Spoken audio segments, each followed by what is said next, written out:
Right now, however, it's time for the most motivational segment in all sports, the Bud List. Also, a time for some viewer mail. Now, usually we have. I wasn't sure if you were going to mail it in today or. Well, my son is at camp. I actually wrote a real letter today and went to the real post office. My daughter's at camp and I haven't sent a letter. Got to send a letter immediately.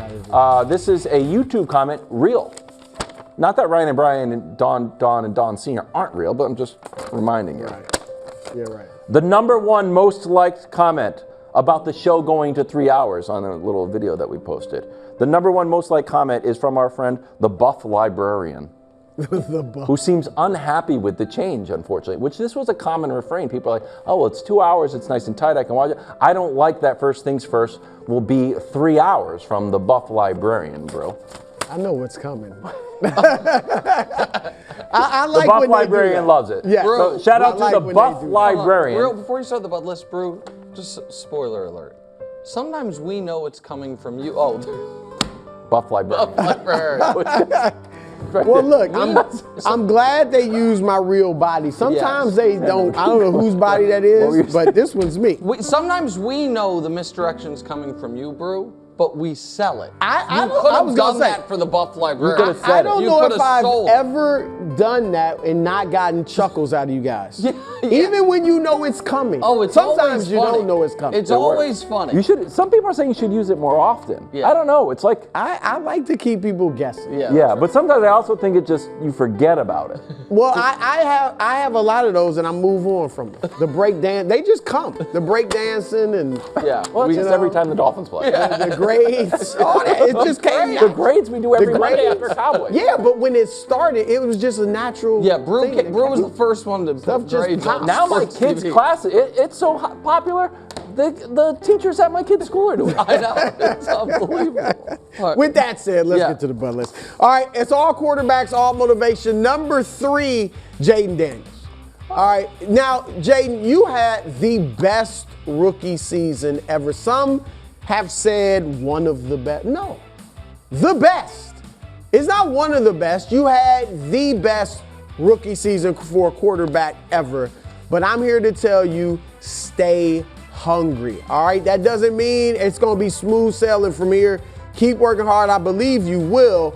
But sophomore slumps happen. Just ask our guy CJ Stroud in Houston, who had a bit of a slump, helped himself in the playoffs, but had a bit of a slump during the regular season. Defenses have more film on you. They've had more time to study you, your strengths, your weaknesses. Oh, and at least for now, your best wide receiver, Terry McLaurin, is not there in camp. So don't get complacent and think you've solved the NFL. You haven't. Stay working hard, stay hungry, stay humble, and stay focused, and you can avoid the sophomore slump and have a great season with the Commanders. Jayden, I believe in you. All right, at #2, Dak. Dak Prescott. Now, Dak is in a strange situation, albeit one that could actually work out for him personally. All right, and here's the first of all, expectations are low. And you've said this many times, Nick, but it's true. Like, let's say Dak had stayed healthy last year. They win out 10, 11 games, whatever, get to the playoffs and lose in the first round. This year, the expectations would be very high. You got to get to the playoffs. What's going on there? Let's see what you do in the playoffs. Now, the over-under is 7.5. It reset. Yes. So if you just win 10 games, or if you get into the playoffs, Dak, it will be viewed as somewhat of a successful season for you. Or there's another path. Let's say you guys don't have a great year. Let's say you win 9 games or less. It's a losing record, but you put up huge numbers. Now, I know you'd rather win, but I'm just saying, you individually put up huge numbers, and you should, because your defense isn't very good. You're going to give up a lot of points. That means you're going to have to throw the football to stay in games. You've got one great receiver, another very good receiver in George Pickens. And so you should put up huge number, not much of a run game. Your numbers could be, I think you might throw for well over 5,000 yards. Well over 5,000. You could throw for over 5,000 yards. When they're down 30 to 18 in the fourth quarter. Yeah. You're going to be winging it. And you're going to have a lot of yards, I believe. Wow. And if that happens, Dak, you throw for 5K plus, 30-something touchdowns, you're not going to get blamed. Again, I know you want to win. But they're going to say the defense has to get it together. We need a running back. What happened to Tony Pollard? And you will be in the clear. So, Dak, I think you can come out and have a very good individual season. I believe in you. All right, at number 1, Knicks guy, Caleb Williams. Thank you for saying my guy. Yeah. Too often. I mean, you did pick him to win the Super Bowl. Reach the Super Bowl last year. He's my guy. There's no All right, Caleb, I'm not even mad at you for the 4,000 yard goal, the 70% completion goal. That's fine. But here's what I would say. Just do what you need to do to improve as a quarterback. Take the Kevin Durant approach. Just every day, you throw the check down a little better than you did the day before. You read the defense a little better than you did the day before. Your handoffs are crisper than they were the day before. If you do all of these things, then you will have a good season. And some of these things, look, be on time, be on schedule. You're great. It's a challenge for you because you're so great playing like backyard football and being, off schedule. But in the NFL, you live on time. You might kick it every now and then off schedule, but you live on schedule. All right, so that's what you got to do. Get rid of the ball a lot quicker. All those sacks weren't on your offensive line. A lot of them were on you. Get rid of the ball quicker. Don't run backwards very much. You can't outrun everybody like you did in college. All right, and the body language. I know you've been working on that. Ben Johnson's been working on that with you. You have got to show certainty, conviction, authority, resilience. That's what they want to see. When they look at you on the sideline, that's what you have to show, Caleb. You do all these things, you'll throw for 4K plus. No question about that. I don't know about the 70%, but that's not that important to me. You will have the season individually you're looking to have, and you guys will win games. Caleb, I believe in you. Even though you're Knicks guy, I'm cool with that. Thank you. But I believe Great Bud list. Great It Bud was list. motivation. I'm telling very you, little. motivation today. Wow. So are just before I go, are you a little anxious about a Jayden Daniels sophomore slump? Not anxious. I didn't see it coming for CJ Stroud. And obviously McLaurin's not there. Yeah, I think it's possible. I bet you do too. Well, I think it is oddly more likely he has a worse year than last year than a better year than last year. But it's very hard to have a better year than he had last year. All right, timing's a little weird. Yeah, so I unfortunately, because usually at 4:10 we do the sports media ombudsman, whether you like it or not, but we are not doing it today. It's just going to... I thought we were doing it today. We're still doing it. Oh, I thought it was time dependent. No. Would you like to... So I regret to inform you, whether you like it or not, it's time for the sports media ombudsman, an early edition. I'm sorry. Thank you, We Kevin got our wires crossed.